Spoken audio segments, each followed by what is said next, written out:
You know what I like the most about making videos here on YouTube? The creative freedom. And especially when I'm making a more technical video like a gear review, I always try to sprinkle a little bit of creativity on top of everything, because it's more fun for me and also a lot more fun for all of you watching. And the perfect way to show your creativity is by making an intro. And I don't mean one of those general intros that you use for all of your videos. No, I mean an intro for a specific video or a specific topic. So today I'm going to show you how I made my lens review unboxing intro from a few videos ago, because you guys really liked it. This intro. So today a review of the Sony 85mm f1.8.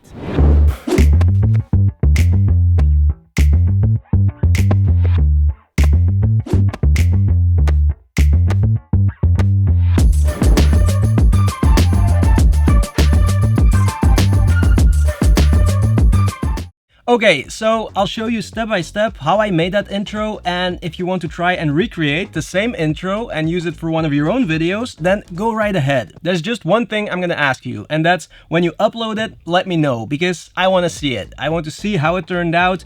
I'm always curious to see what you guys come up with, And I'm pretty sure that some of you can make an even better version of that intro. So that's all I'm asking, let me know. Okay, now let's start from the beginning. So the first transition from where I'm talking about the lens and I take the box to the actual intro. And it's super simple, just some basic editing going on. So this is the shot of me talking about the lens and I'm holding the box in my hands. And then this is where the intro actually starts. So I'm holding the box in the same way, but it's a closer shot. To make the transition, at the end of this shot, I use keyframes to zoom in so that the size of the box here matches the size of the box in the next shot. And that's basically it. If you can get it to match perfectly, then all you need is a hard cut to make the transition. That's it. And then there's the first part of the actual intro, and it's that whole routine of pushing the box and then spinning the box, opening the box, showing that it's empty, closing the box,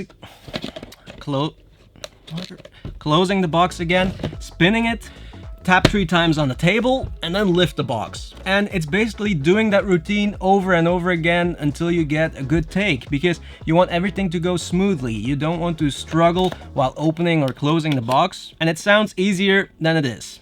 I think I did it like 20 times, because there's always something that goes wrong when opening or closing the box. And yeah, like I said, you want the smoothest looking take. You don't want that struggle somewhere in the routine. Now, there are a few things you need to pay attention to, and the first one is use manual focus, because there's a lot of movement, and if you would use autofocus, then the autofocus would just get lost. There's way too much movement. So what I did is, I put the box somewhere, set the focus manually, and there's a little mark here on the table, so every time I did the routine again, I knew until where I could slide the box, so that it was in focus every time.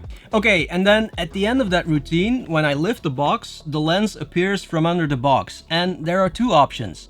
First of all, you could actually make a hole in the box and make the lens appear like that. What you have to do then is, you tap the box 3 times, but you stop right before you're gonna lift it. So you don't lift it, and this is where you make a cut when editing. Then you cut a hole in the box, you put the lens in there, and the next shot is you lifting the box. And then in editing, you put those 2 shots together and it looks like a seamless thing, But the problem then, of course, is that you have to make a hole in the box.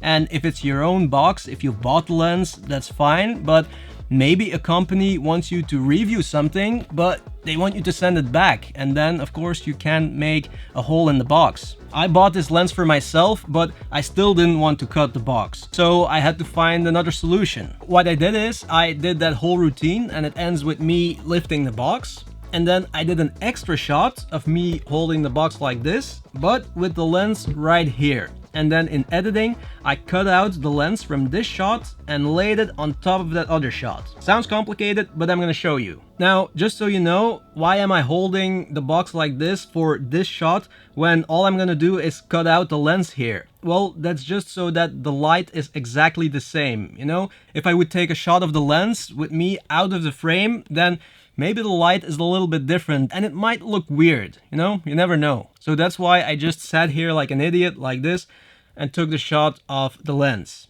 But let me just show you how it works in editing, and then it will become much clearer. Okay, so I'm using DaVinci Resolve, but the principle is the same no matter what software you use. You can do this in any software.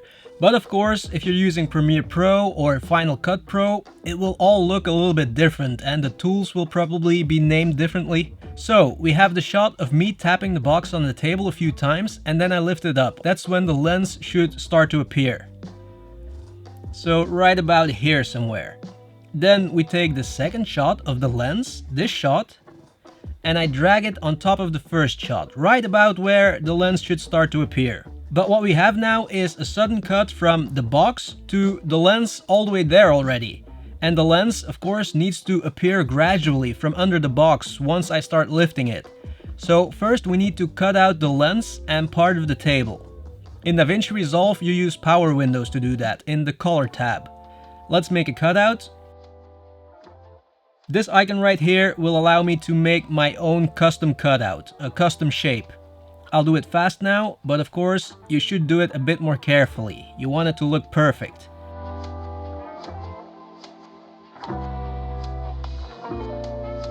Let's go all the way around it, there. And now if we add an alpha output to our nodes here, right click, add alpha output, that's the blue dot here, connect it. And see, now all of a sudden we have the lens cut out on top of the box, the other shot.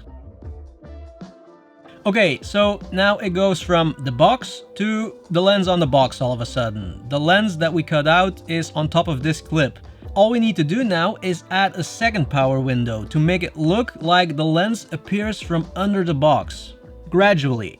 So let's select the clip again and go back to the color tab. We already have this custom power window, that's the cutout of the lens. And now I'm going to add a second node so I can make another power window. There, and then connect these again. And now I'm going to add a linear power window.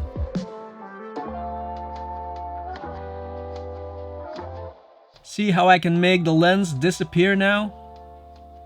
And all we need to do now is keyframe that power window so that it reveals the lens from under the box. Select keyframes right here, and then all the way at the beginning of the shot, the box is on the table, so the lens shouldn't be visible at all, or just a tiny little bit. We're working in node number 2, so select corrector number 2 here, and then linear power window. Activate the keyframes, and then just shrink the window until the lens almost disappears. Something like this. See, the lens is gone. Then move the playhead to where I start lifting the box. There. And now we can open up that power window a little bit.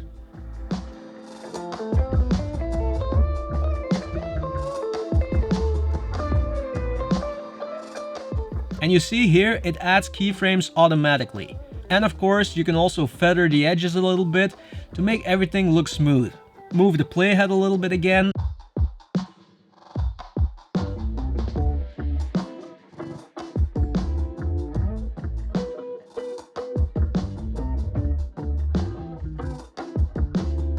And here I can open up that power window all the way so that the lens is all the way there. And that's it. Now if we go back, you can see how the lens appears when I lift the box. This is the most difficult part of that whole intro, but it looks more difficult than it actually is. Again, I don't know how it works in Premiere or Final Cut, but it's probably very similar. Keyframes. And then finally, there's the transition from here to a few shots of the lens itself. And it's the same technique as in the beginning. I just zoomed in with some keyframes to match this shot of the lens with the next shot of the lens. Here at the end, I zoom in and then it's a hard cut again. That's it. And that's it. That's how I made that intro. Now, the keyframing, it looks difficult, but it's not super difficult. I would suggest to just look up some tutorials on keyframing and power windows, and once you get the hang of it, you can use the same technique for a lot of cool special effects. I hope you liked it, and if something's not clear or you want to ask me something, comments down below, no problem. Thank you so much for watching, and see you in the next one.